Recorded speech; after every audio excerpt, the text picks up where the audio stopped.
Hello everyone, I'm Kat from the Littlestown Library of the Adams County Library System, and welcome to our reading of Aesop's Fables from the Aesop for Children, illustrated by Milo Winter from 1919.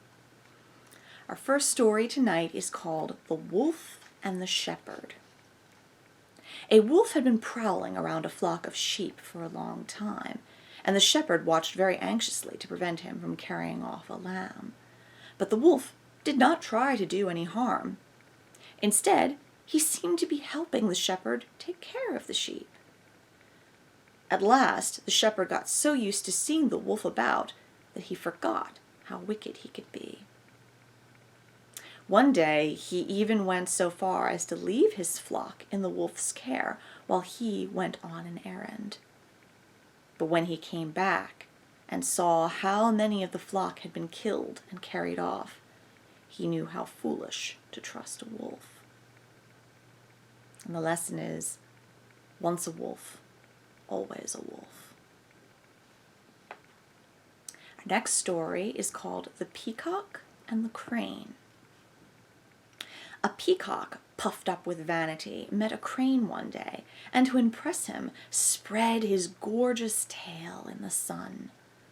"Look," he said, "what have you to compare with this?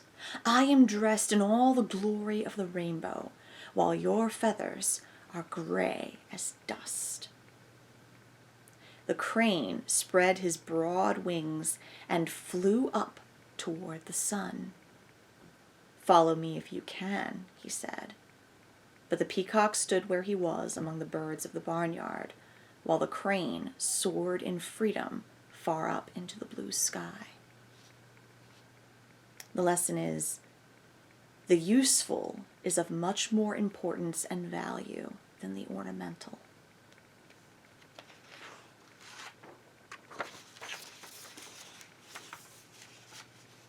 Our next story is called The Farmer and the Cranes. Some cranes saw a farmer plowing a large field.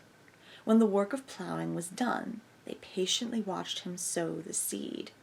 It was their feast, they thought. So, as soon as the farmer had finished planting and had gone home, down they flew to the field and began to eat as fast as they could. The farmer, of course, knew the cranes and their ways. He had had experience with such birds before. He soon returned to the field with a sling, but he did not bring any stones with him. He expected to scare the cranes just by swinging the sling in the air and shouting loudly at them. At first, the cranes flew away in great terror, but they soon began to see that none of them ever got hurt. They did not even hear the noise of stones whizzing through the air, and as for words, they would kill nobody. At last, they paid no attention whatever to the farmer.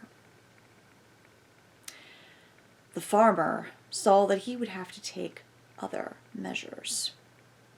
He wanted to save at least some of his grain, so he loaded his sling with stones and killed several of the cranes.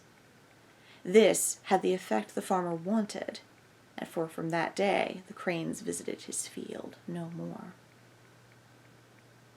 And the lesson is, bluff and threatening words are of little value with rascals.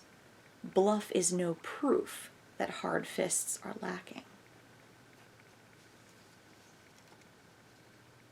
Our next story is called The Farmer and His Sons.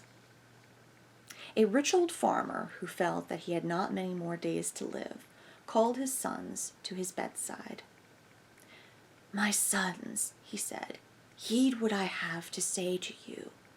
Do not on any account part with the estate that has belonged to our family for so many generations.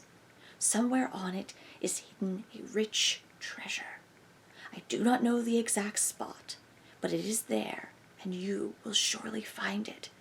Spare no energy and leave no spot unturned in your search." The father died, and no sooner was he in his grave than the sons set to work digging with all their might, turning up every foot of ground with their spades, and going over the whole farm 2 or 3 times. no hidden gold did they find. But at harvest time, when they had settled their accounts and had pocketed a rich profit far greater than that of any of their neighbors, they understood that the treasure their father had told them about was the wealth of a bountiful crop, and that in their industry had they found the treasure. And the lesson is, industry is itself a treasure.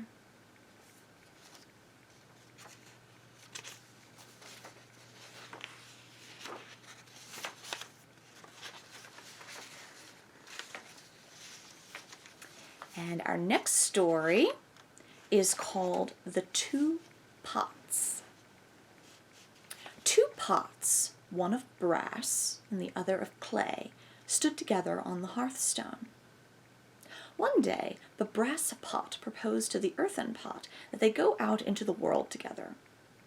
But the earthen pot excused himself, saying it would be far wiser for him to stay in the corner by the fire.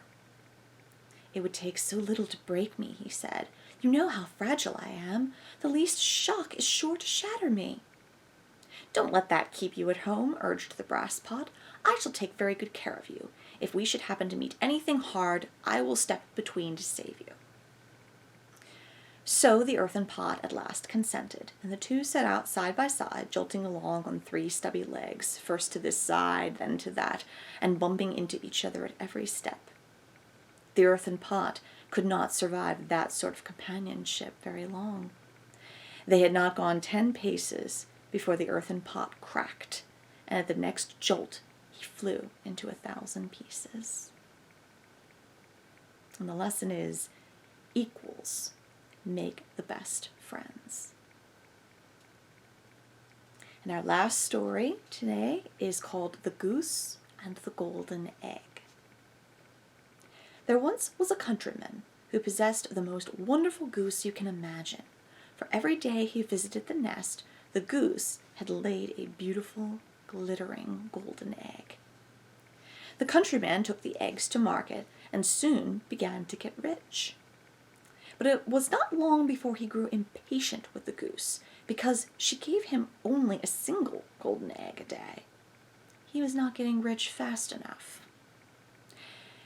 Then, one day, after he had finished counting his money, the idea came to him that he could get all the golden eggs at once by killing the goose and cutting it open.